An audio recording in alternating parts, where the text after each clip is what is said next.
My mom would be at all my sporting events. Let's say I was playing football, okay? My mother would be on the sidelines, and if the play on the field started going one way, my mother would run along like, Mark, get him, get him. I'd be like, oh my gosh. I'd get in the huddle with the other guys. They go, Mark, is that your mother? I go, no, I never saw her before in my life. See, the greatest gift my mother ever gave me, she believed in me. I have overdosed on drugs on 3 occasions where I should have been dead. But I believe I was kept here for a reason.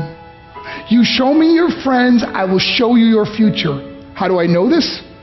I hung out with losers, and I became the biggest loser of them all because I gave up everything I dreamt about as a little boy because of who I chose to surround myself with.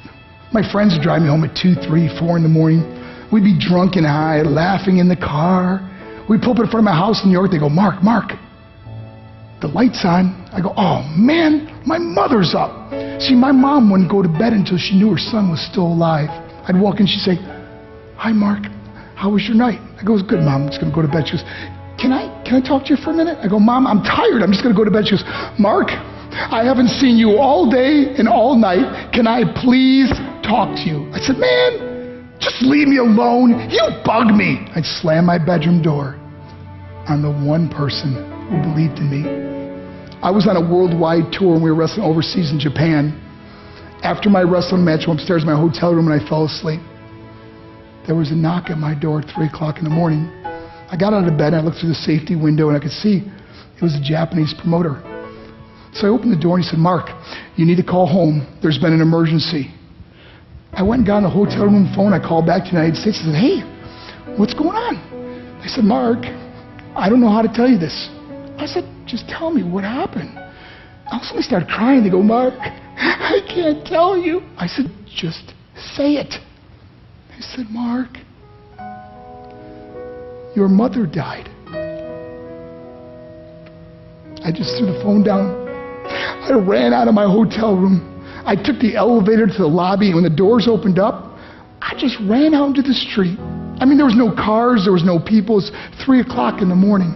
And I walked down the middle of a street in Hiroshima, Japan, and I remember looking up and just saying, Mom, I am so sorry. I flew home for her funeral, and I was so nervous to walk up to her casket, so I just stood way in the back. And I kept looking from a distance. I kept thinking to myself, Mom, please wake up.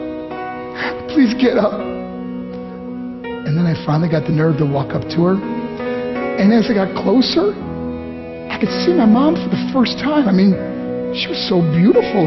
She was dressed in white. I mean, she looked like an angel. And I just stood over her and I said, Mom, you are my hero. Everything I am, everything I hope to be was because of you. You loved me so much. You gave me a life. You're the only one that ever believed in me. How did I repay her? By getting drunk, by getting high, by getting stupid, by hanging out with losers. For what? All she ever wanted to do was talk to me. I wish I could talk to you now, Mom. I wish you could see what I'm doing.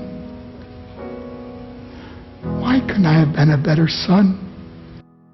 We are defined by our choices. But if you surround yourself with people involved in drugs and alcohol and pills, it's a dead end. I'm not here to preach to you. I'm here to tell you I lived that life. It leads to broken hearts, broken relationships, broken dreams, and death. For what? To get high? If you have a mother or a father, when you go home, tell them how much you love them. See, my whole life was about being rich and famous. I had to be a millionaire. I had to win the race. I had to win the race at the expense of my marriage, my family, my friends. For what?